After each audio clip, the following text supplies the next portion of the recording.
So the Fawcett Society has a really long-standing history. So we date back to 1866, where Millicent Fawcett led a peaceful fight for the women's vote.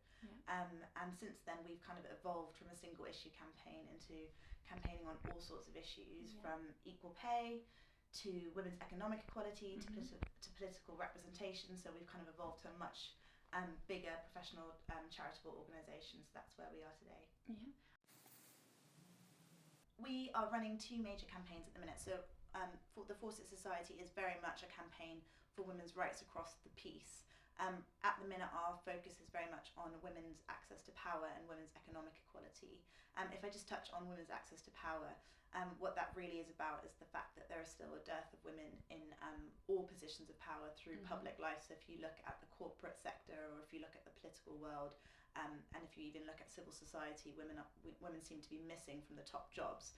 So we're really campaigning for kind of 50-50 across the board, and our focus at the minute is very much on political representation. So we are part of the Counting Women In coalition, which is seeking to redress the lack of women in political life.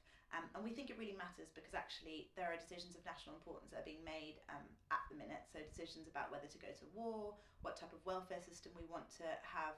These are all being made without women playing their equal part. So women aren't around the table in equal numbers to men. So we find this really concerning. So it's about healthy democracy, but it's also about social justice actually. We want our democracy to be representative of all types of women. So it's not just one type of woman, it's a diverse kind of range of women.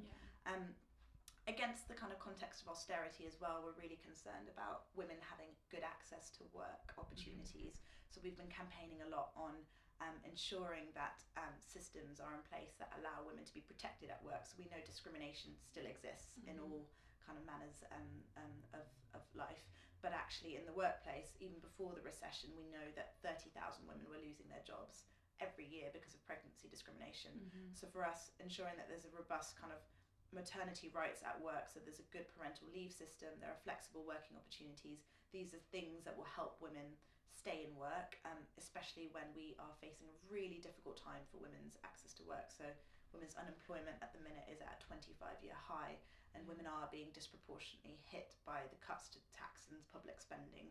So we're really concerned here that women face a triple jeopardy of cuts to their jobs, to public services, but they're also being assumed to fill the gaps where services once existed. So we've got some serious concerns about women's foothold in the labour market.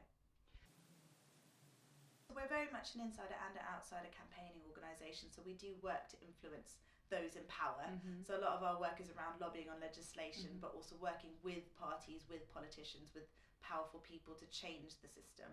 But as you say, we also do want to invigorate and mobilise campaigners to take action for us. So at any given time, we might be asking campaigners to write to their MPs about a certain issue, or we did hold a day of action last year against the cuts to kind of give women a voice around how they were being affected by the cuts. Currently our campaigns are very much on women's access to power, so we've got a big campaign at the minute asking David Cameron to keep his pledge to make a third of his ministers women, which he promised. And in the most recent reshuffle, what we saw was a 20% cut in women's representation, so he's not really following through with that. We've also got an upcoming campaign on maternity rights, so we have been lobbying very hard to make changes to the parental leave system, which have actually come into being. So that we're really positive about that, and we will be asking people to share their stories and support that campaign as well. So you can get involved by joining Fawcett. I think that's always something to do. We are kind of at any given time campaigning on a number of measures, and there are a lot of threats to women's equality at the minute. So definitely join Fawcett, join one of our local groups. But also you can always check in on our campaigner pages on our website, and we often have actions there that you can take. You can share your story with us. We're always keen to hear about women. Your experiences of discrimination, your experiences of how the cuts have affected you, your experiences of political life maybe. So there's always a way to kind of get involved with us. But I think it's also about spreading the word actually, and I think feminism is so relevant still today, and I think it's about ensuring that the younger generation of women kind of understand but are also empowered to challenge some of the gender stereotypes that still exist and kind of the status quo that women's equality has been won, which is very much something we don't believe has happened yet.